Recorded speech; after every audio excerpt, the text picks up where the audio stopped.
I think that it was a missed opportunity. I think the president could have addressed the issues of today that he mentioned people fought for to bring us to today, like voting rights, and deal with the fact that his voting commission has claimed frauds that didn't exist and have used vote ID laws and other things that even the courts have said has been suppressive, like how his whole trying to repeal health care is going to disproportionately affect blacks in Mississippi, how his attorney general has said that we're going to back up on police reform and on mass incarceration reform. He should have addressed the issues of today. He's a sitting president. I think he missed the opportunity to deal with public policy. I think that those that were present missed the opportunity to confront him on very basic policies, to go in a building that is set up to memorialize people, like there was a white female, Viola Louisa, who was killed during the height of the Civil Rights Movement in the 60s, and you have a white female that was killed in Charlottesville, and he talked about there were good people on both sides. If I had been there, I would have said, but let's talk about today, and how do you memorialize what happened then when it's being repeated today, and you give comfort and compassion there. I think this was all about him trying to diffuse a lot of the anger in Alabama, a few miles away, they will come out and vote against his candidate, Roy Moore, who just talked about slavery in terms that were almost endearing, and his own racism. I think this was a political calculus and the most cynical manipulation. Do you wish that John Lewis and Benny Thompson had been there present to ask him questions? You said you would have made pointed statements. I would respect their decision. I certainly would have been more of a, if I was there, to confront them on the policies of today. This is not about just memory lane. It's a reminder for today's policies. It's not about let's just sing Kumbaya and act like we don't have challenges. Under this administration's decision he's making today, poverty today, talk about civil rights icon. I talked this morning, civil rights icon Jesse Jackson. They reminded me, said, Al, they still haven't recovered from Katrina in parts of Mississippi. He ought to be addressing that today, not talking about, I'm so glad Medgaver's brother met me on the tarmac. There are people that are being killed right now in line with what Medgaver gave his life for, someone we all revere. But it's not over. It continues, and his Justice Department has not dealt with it. So, Pastor Scott, at the risk of oversimplifying what the Reverend has just said in total, your reaction to his comments that this was essentially a photo op for the president? Whose reaction was that? That wasn't my reaction at all. No, I did not say it was your reaction, sir. I said, oh, no, did you just hear Reverend listen. Sharpton and what he was saying? The president was there at the, he accepted an invitation to attend. Now, he did not want to engage in conversations that would overshadow the moment. He was there to pay tribute to these civil rights icons. Any conversation that Reverend Sharpton or anyone else says could have been had can still be had. Let's set it up. Let's make it happen. Any invitation is there. If the president today invited the civil rights activists to come to the White House and have this conversation, they will unilaterally decline the same way the Congressional Black Caucus declines to meet with him. So let's not get it twisted here and act like they're trying to have this dialogue. If the president had had that type of dialogue, it would have overshadowed the moment.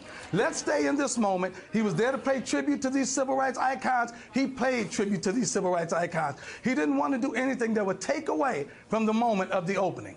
Reverend Scott, in all due respect, when President Trump called me, I said that he invited me to meet with him, and I said I would gladly meet if I could bring other civil rights leaders. So don't say we would decline.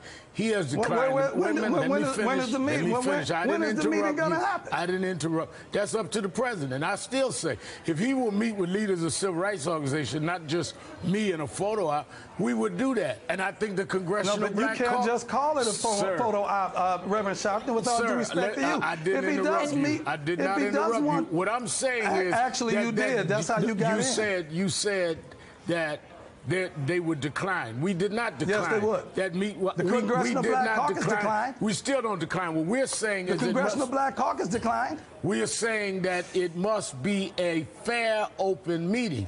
Today, though, he had an opportunity to state policies that is consistent with what was done in the civil rights movement, which is what the president did when they opened the National African American Civil Rights Museum in Washington, which is what people do at opening of civil rights museums. So it is what George Bush and others did when they were at the Selma March. Neither is the time or place. Pastor Scott, they holler and yell and all that because they can't deal with the policy. Pastor Scott, let me ask you then, sir, when is the time and the place to open up this dialogue? Let me please just finish my question.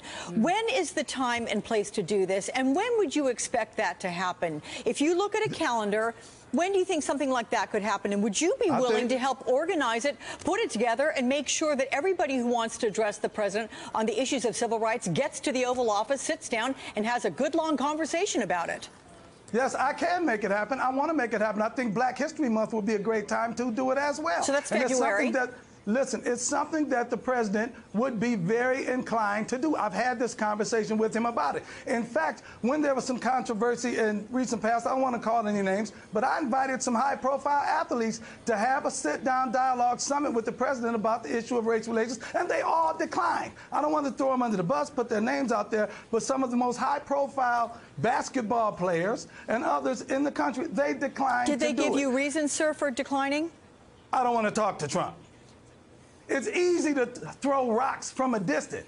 Say something in the man's face. Yes, let's put this together. Let's have this dialogue. And that is clearly what we have said. I think that... Well, let's do it. Reverend Sharpton, let me say this. And I'm not... Reverend Sharpton, let me just say this. Let me just say this. The very first time, early in my relationship with Mr. Trump, he always told me he counted you as one of his friends. I know Reverend Sharpton. We've been friends for a long time. That's why I know him well, and I know he does not have the capacity to sit in a room and hear people that disagree with him. Wait a minute. Yes, he does. I do know him a long time. I knew him when I fought him about Central Park 5. I knew him when we dealt with his housing discrimination. Did you know him when the Rainbow Push gave him an award for helping them on Wall Street? Yes, he did. And now he's put economic policies that are totally contrary to Rainbow Push. He would go anywhere about what would give him the moment, which is why he did not seize this moment to deal with politics. You brought up my relationship. I'm explaining to you my relationship. My relationship is that maybe your perspective of the relationship is different from his. Someone that will change